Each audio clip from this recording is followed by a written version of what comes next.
Hello everyone, this is appliance repair video 365 tutorial.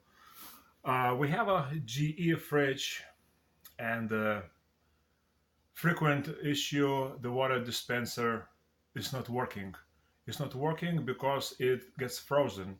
And you see I put a towel already prepared for execution.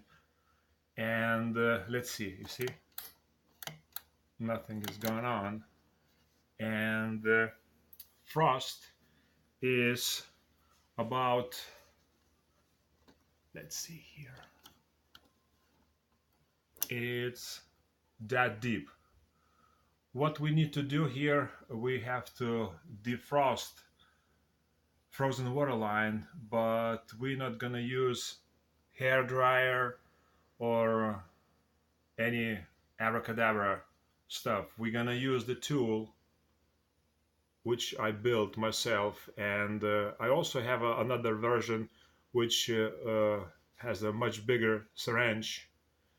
What we need to do here, we have to use hot water, not boiled, but hot water.